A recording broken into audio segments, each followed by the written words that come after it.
NAFTA, the North American Free Trade Agreement, led us to Seattle at the World Trade Organization. We shut down Seattle, but there was like people of color and indigenous folks were like at the back of the line, no?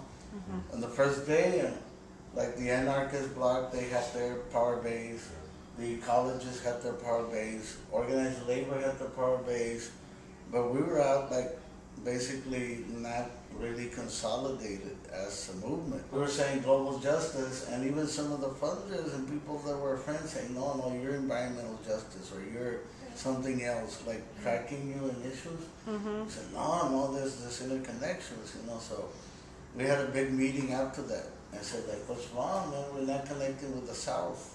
Mm-hmm. The South comes over here, they meet with groups in DC, but they fly over us and they don't know nothing about what's going on at the ground level. At the international arena, the think tanks are representing us, they don't even know that we exist. Mm-hmm. So we got to get our act together. So we said, okay, one, we got to organize to go to this international forum.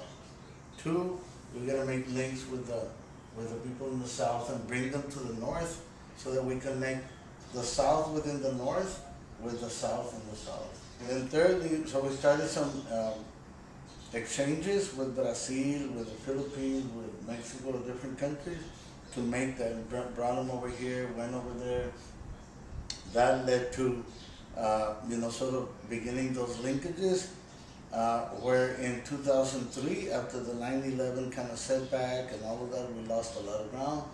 So we recovered it in Miami at the Free Trade Areas of the Americas Summit, mm-hmm. And that's where Root Cause organized a march by the Motley workers and Power U and Miami Workers Center.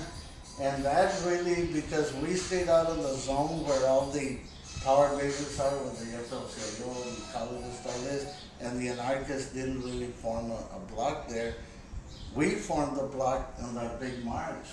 So that really consolidated the grassroots, people of color, indigenous, global justice movement, and defined it. And from there on, we formed Grassroots Global Justice, mm-hmm. that later on became an alliance of members, and went to Brazil in 2003 to the first World Social Forum. So from there, in Miami, when we did that march, by then we decided, let's do a U.S. Social Forum. And so that process led to a consultation in 2004 in Washington, D.C. Everybody said, yes, let's go for it. We said 2006, Atlanta, but Katrina and Rita hit, and that devastation of the Gulf community. So we put it for 2007. It happened in Atlanta, 15,000 people, and the first PMA, the first People Movement Assembly, sort of landing that part of the movement and beginning to build this power base. Like basically 10 years later, here's Steph, here's me working on the People Movement Assembly from that experience leading into the U.S. Social Forum, and now the second one. And so that combination of those nets that we built with the South and integrating ourselves into the different World Social Forum, Social Forum of the Americas, and the U.S. Social Forum really has gelled the global justice movement in the U.S. to where now we're really like, it's not just an idealism that, oh yeah, let's do this.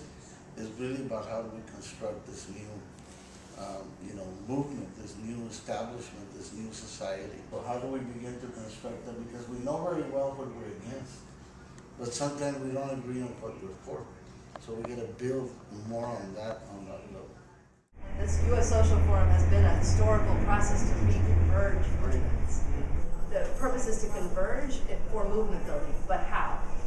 The PMA is a bit of an answer for that how. Instead of saying, what are the worst things that are happening to us, we're saying, okay, what's happening to us and why are they happening? And where are we best located to act from here, from this place? And so what we believe that every assembly does have a responsibility to do is name that moment and how you can move inside it. So we're not trying to get to the one answer, and we're not trying to get to the one ideology. What we know is that every assembly does not just hold to one front, right? It's that we're all part of multiple fronts, and that's a good thing.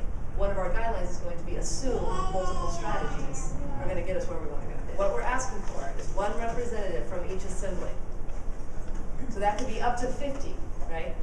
Hopefully all 50 will send a representative, because this is where you bring your content. You'll bring your resolution, you'll bring sort of a sensibility of your, like a summary. You know, this is where we had big agreement, this is where we had disagreement. Here's the basic resolution. We know we don't have time to wordsmith it. This is, you're bringing and representing. The role of that representative is really to not represent your organization or a particular ideology, but to really represent the sense of it, what y'all came to. Not general, but broad.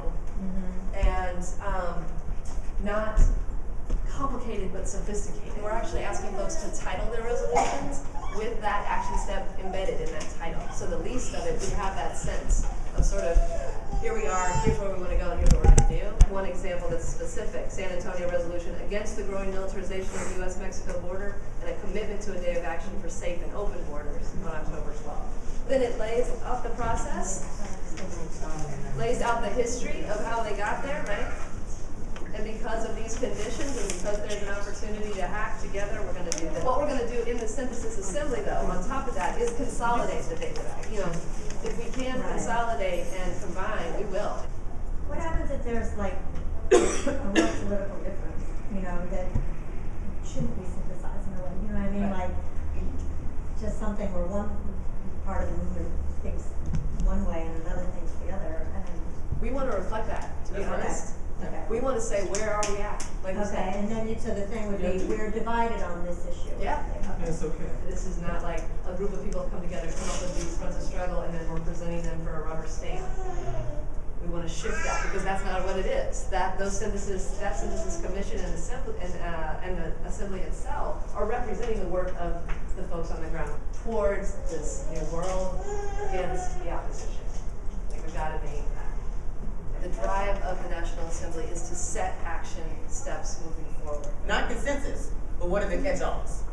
And so, and I think that in itself will help. You know, to think about what are the things that we all do share, and then do from there. So that we're actually, this is not a talk fest, it's really cute, but it's actually a movement building process where people have some sense, perspective, and guidance of doing things. Absolutely. And they do things. Absolutely. All these people who are here from all over the U.S. and globally, where are we? And this is trying to get an idea of where are we and what are we agreeing on? What is their disagreement about, and what is their agreement about? Because you need to know both, just to decide how we're going to move forward, so that we're not the fractured thing we are now, which is everyone doing their own little thing in their own 85,000 organization, right? And so what is that? That for me is different than I think what people assume coming in, because I have people say, are we coming to a consensus on one particular piece? Which is different than getting a sense of where we are in the space. I think that's what we're really trying to capture, is there actually is more commonality than we sometimes believe because of the smaller splinter frags. And I think that that's some of the purposes, really getting to some unity of thinking and action from the base, right? From the people most affected and most invested in the work. And there's a lot of folks on the international level that are actually really excited about what we're doing with the PMA, because they've never seen it happen before. Right? Like using the PMA process to lead up to the social forum. And I think there's going to be actually a lot of interest and excitement about continuing to do the PMA in your home community around different sectoral issues, and converging on themes, or converging on certain fronts. Like, what if the 14 fronts that we come up with actually develop their own forums and convergences to strengthen and define those strategies? Like, that could be the call to action.